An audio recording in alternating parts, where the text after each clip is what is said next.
was gonna do. So I've never been in front of paparazzi people at all my whole life. Like, I'm Marcus in my basement masturbating. It's me. Like, I don't do any of that. I see it on TV. I'm not that type of guy. So I go into that world and people are taking pictures and stuff, and I'm like, whoa, this is weird. And it kind of boosted my ego up. You know, I felt like Hannah Montana or some shit.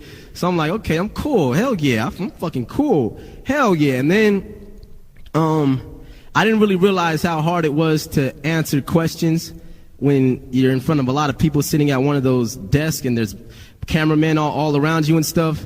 So we all do a meeting, me, Stevie Stone, and the other dudes. We do it individually though, and there's like 20 or 30 people inside this room taking pictures with microphones everywhere. So it's my turn to go up, and they're like, so how does it feel? Like, all these people are asking me questions like, how do you do that? How do you do that? What do you like doing with Tamika? How is this? And then so I sit down and I feel cool, you know. I'm like, okay. Stevie Stone went first. I'm like, okay, he did his. Hell yeah, I'm about to go in. I'm about to get my Tupac Shakur on. You know, I always wanted to be one of those real talkers, like, you know what I'm saying? Fuck niggas. You know, if they ain't down with me, fuck them. I want to be one of those guys. And keep in mind, I had no artist development at all, thanks to Ruthless. They knew situations like this come up, but they didn't tell me the trap I was walking into right here that actually backfired on them. So I go sit down, and then they're like, yo, so how's it feel to be a Ruthless? I'm like, I even changed my accent up because, you know, I'm in front of all these fucking people. I didn't know what to do. So I'm like, you know what I'm saying? It's like, well, shit, you know, I said all the rapper slang. You know what I'm saying? It's like, you know, it's like cool and shit. You know, I'm on Ruthless, you know, Easy-E. You know, shout out to Easy. What's up, nigga? Holla at me. Doing it real big down here, my nigga. I got you. So I'm doing that talking shit. And then in my head, I'm like, oh my God, this is so stupid. So then I'm still doing it though. And then I'm like, yeah, you know, it's cool to be part of a dynasty. You know what I'm saying? It's just like real, you know, it's just like, you know, it's Ruthless. You know, we don't keep it raw, you know, you feel me? Like, Easy-E, my nigga, I got you. You feel me? Holla at me all day, every day. That's how I'm talking. Then and then like, so what's your album called? I'm like, oh, it's called Gazing at the Moonlight, you know, this and that, blah, blah, blah.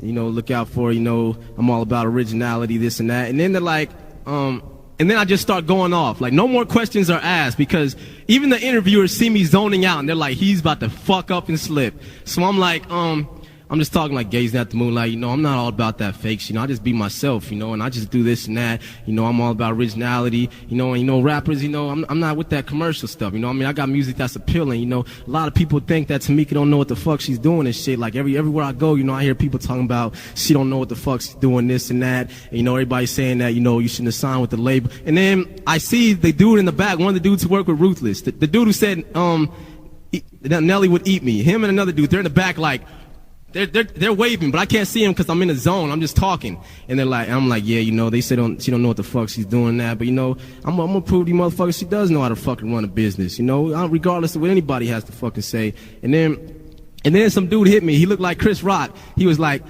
so people do say stuff about it though, right? And I was like, and he hit me that my heart dropped because I saw what he was trying to do. He's like, what type of stuff do they say? And I was like, fuck it, I'm gonna keep it real. Shit, I'm gonna keep it real. You know, I'm not gonna get on here and bullshit, you know. Everybody says she doesn't know how to run the business and do this, and then they're just taking pictures, like smiling, like, yeah, we're getting this shit.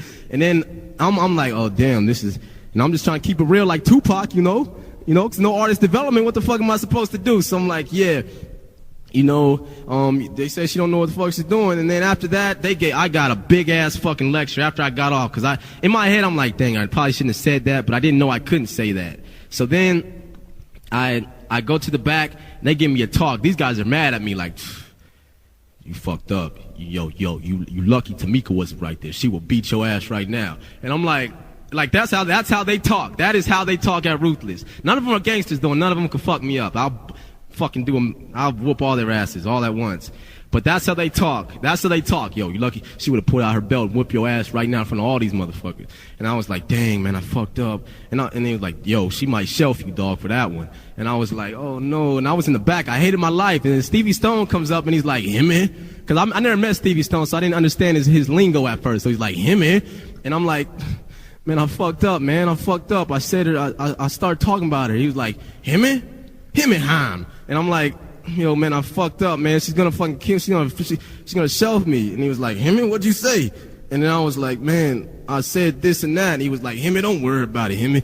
And I was like, oh, man, she's gonna get mad. He was like, Himmy, look, Himmy, how I'm Himmy, Himmy, how I'm Himmy.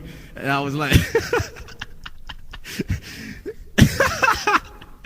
nah, but he was asking what was wrong and stuff.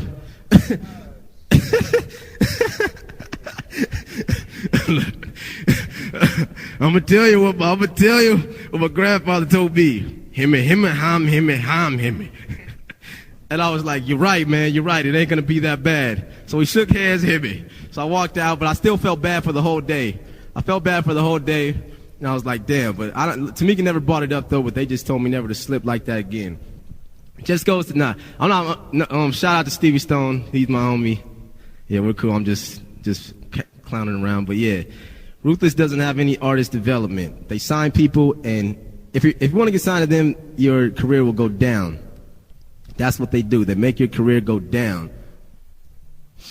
He says Stevie Stone sounds like the assistant coach from Waterboy.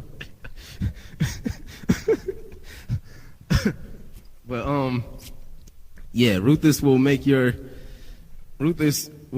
career go down. Guaranteed they will. Guaranteed. And you have to do shit like this to get yourself back up. This is as good as I've felt for years. Like ever since I've been on Ruthless, like, I actually feel good and I have shit to look forward to for dropping Raw.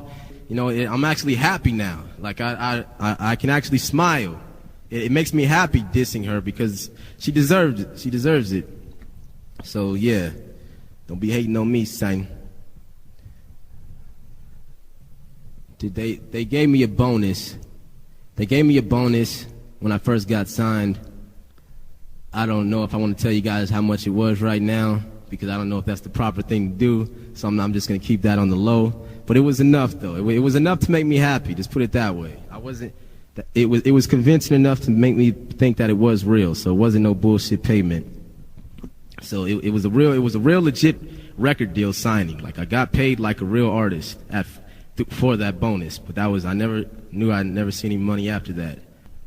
A fucked up thing that she was doing, she was giving me $500 a month because that was all I had to live off of. Because once I got in the hospital, me and my manager negotiated something like with her saying, can I at least have $500 a month to live, and I'm gonna do this and that, promote myself.